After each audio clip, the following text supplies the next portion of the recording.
आज का टॉपिक है, इससे पहले हम लोग डिस्कस किए थे एसिड के बारे में पढ़े थे, नहीं उसका फिजिकल और उसका केमिकल पढ़ चुके थे। उसका हमको पढ़ना था केमिकल प्रॉपर्टीज ऑफ बेस। ठीक है, तो जो हमारा एसिडिक का जो केमिकल प्रॉपर्टी होता है वही सेम सिमिलर किसका होता है, बेस का होता है। उसको हम लोग डिस्कस कर लेंगे। तो पहले आज जो हम लोग टॉपिक पढ़ रहे हैं वो टॉपिक क्या है हमारा, हाउ स्ट्रॉन्ग्स आर एसिड और बेस सॉल्यूशन। ठीक है, how strongs are acid and base solution, मतलब कोई भी जो एसिड या बेस सॉल्यूशन होता है वो कितने स्ट्रॉन्ग्स है। ठीक है, तो अब सबसे पहले हम जानते हैं कि कोई भी एसिड या कोई भी बेस जो होता है उसको हम लोग किसके हेल्प से आइडेंटिफाई करते हैं, इंडिकेटर के हेल्प से। नहीं, तो इंडिकेटर कितने टाइप्स के होते हैं, दो टाइप्स के होते हैं। कौन कौन, नेचुरल और सिंथेटिक। नहीं, दो और टाइप्स के होते हैं। ठीक है, एक होता है हमारा किसके ऊपर, ऑल्फैक्टरी इंडिकेटर्स होता है, नहीं, और एक होता है हमारा पीएच स्केल। तो ऐसा देखा जाए तो इंडिकेटर कितने टाइप्स के हो गए, चार तरह के इंडिकेटर्स है। ठीक है, एक हो गया नेचुरल इंडिकेटर्स, एक हो गया हमारा सिंथेटिक, एक हमारा हो गया ऑल्फैक्टरी इंडिकेटर्स, और लास्ट हो गया हमारा पीएच स्केल। अच्छा, चार इंडिकेटर में चारों में डिफरेंसेस क्या है। तो फर्स्ट हम अगर आते हैं, पहला क्या हमारा है नेचुरल इंडिकेटर।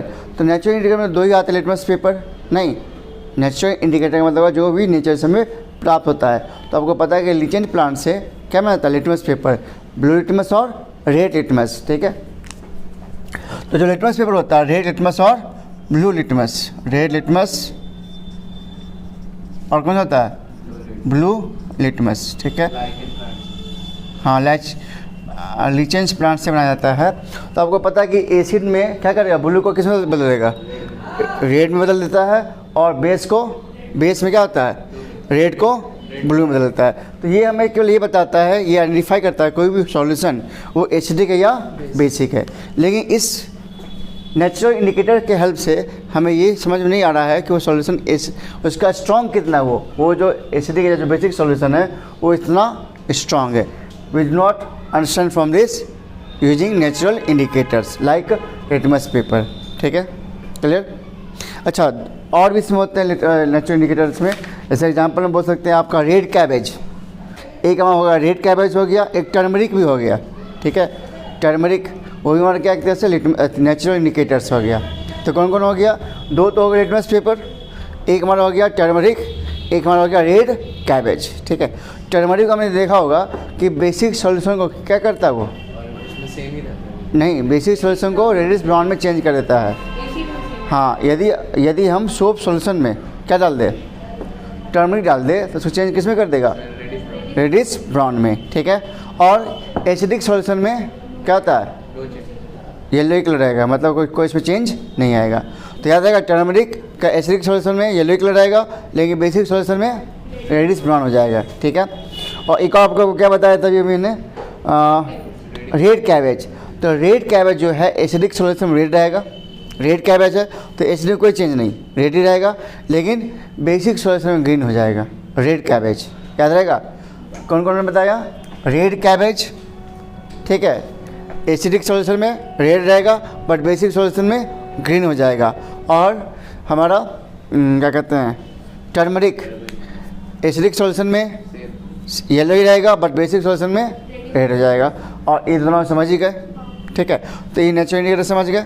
अच्छा, इंडिकेटर जानते हो क्या होता है, क्या होता है इंडिकेटर, जो आइडेंटिफाई करने में हमें हेल्प करता है कि कोई भी सॉल्यूशन एसिडिक है या बेसिक है, केवल इस चीज़ को बताता है। चलो, उसके बाद हमारा क्या था, सिंथेटिक इंडिकेटर्स। कौन है, सिंथेटिक इंडिकेटर। उसमें कौन कौन आते हैं, तो उसमें आते हैं, दो ही आते हैं, फेनोफैथलिन और मिथाइल ऑरेंज।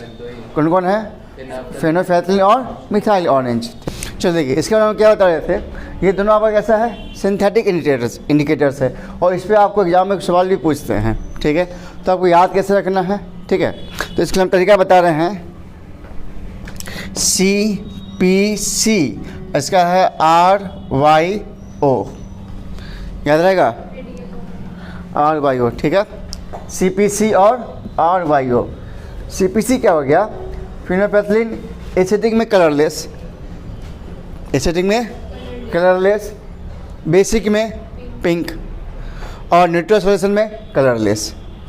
याद रहेगा, क्या बताया हमने, एसिडिक में क्या रहेगा, ये कलरलेस, बेसिक में पिंक, और न्यूट्रल में कलरलेस।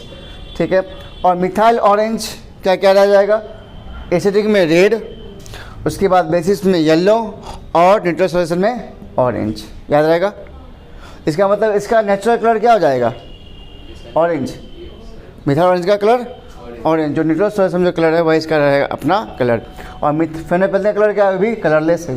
ये क्या है, तो आपसे सवाल कैसे पूछेगा कि फेनोल्फथलीन का कलर क्या है, आपसे सवाल ही पूछ देगा, तो उसका कलर क्या होगा, कलरलेस होगा। और मिथाइल ऑरेंज का कलर क्या होगा, ऑरेंज होगा। तो याद रहेगा CPC और RYO, ठीक है। बेसिक में कलर होता है वो होता है बेसिक कलर होता है, न्यूट्रल तो येलो है, मिथाइल ऑरेंज का ऑरेंज है, वो बेसिक हुआ। ये एसिड बेस फिर न्यूट्रल, ऐसे है, पहले एसिडिक है फिर बेसिक है फिर क्या है, न्यूट्रल है। तो RYO नाम याद रहेगा, सिंपल नाम है, नहीं था राइमिंग कर रहा, RYO और CPC RYO, ठीक है। तो यहाँ तक हमने पढ़ लिया कि हमारा इंडिकेटर क्या होता है। इंडिकेटर जो हमारे सॉल्यूशन को आइडेंटिफाई करने में हेल्प करता है कि वो एसिडिक है या बेसिक है। फिर हमने जाना कि उसमें 2 टाइप्स हमने पढ़ा, पहला नेचुरल, दूसरा सिंथेटिक। तो नेचुरल में देखा 4 टाइप्स के हमने पढ़ा, एक रेड लिटमस, ब्लू लिटमस, उसके बाद हमारा टर्मरिक और चौथा हमारा रेड कैबेज। टर्मरिक में क्या होता है, एसिडिक में नो चाहिए, मतलब येलो ही रहेगा, ठीक है, लेकिन बेसिक सॉस में क्या जाएगा, रेडिश ब्राउन हो जाएगा, वेरी गुड। और रेड कैबेज में क्या होगा, एसिडिक में रेड रहेगा बट बेसिक सॉस में क्या जाएगा, ग्रीन हो जाएगा। और रेड लिटमस क्या कहते हैं, बेसिक सॉल्यूशन को ब्लू में चेंज कर देगा और एसिडिक सॉल्यूशन ब्लू को रेड में चेंज कर देगा। क्लियर। नाउ थर्ड टाइप का एक और होता है इंडिकेटर्स, जिसका नाम है ऑल फैक्ट्री इंडिकेटर्स। ये क्या हमारा ऑल फैक्ट्री समझते हो, जिसका स्मेल के ऊपर, स्मेल के बेसिस पे हम लोग आइडेंटिफाई करते हैं ये सॉल्यूशन एसिडिक है या बेसिक है, ठीक है। तो एग्जांपल जैसे हम कह सकते हैं, 2 substance which can colour change in acidic और basic are called olfactory indicators. Vanilla extract and onion, vanilla extract and onion can be used as a olfactory indicators. The smell of these 2 indicators can be detected in the presence of acid only but not in the presence of base, ठीक है। कहने का मतलब कि vanilla और onion, vanilla extract और onion का जो स्मेल है वो केवल एसिड में इसको आइडेंटिफाई कर सकते हैं, बेस में नहीं, याद रहेगा। तो ऑल फैक्ट्री इंडिकेटर्स ऐसा इंडिकेटर्स है जो स्मेल के आधार पे हम आइडेंटिफाई करते हैं कि यह सॉल्यूशन एसिडिक है या बेसिक है। तो हमने ये जाना कि ऑल फैक्ट्री इंडिकेटर्स में like vanilla extract and onion only give smell in the presence of acid, और बेस के प्रेजेंस में इसका कोई स्मेल नहीं है। क्लियर। लो अब हम लोग लास्ट जो पढ़ेंगे, जो बोर्ड पे लिखा हुआ है जो टॉपिक सबसे लास्ट में हम पढ़ेंगे, ठीक है। इस टॉपिक का नाम क्या है हमारा, pH स्केल, ठीक है।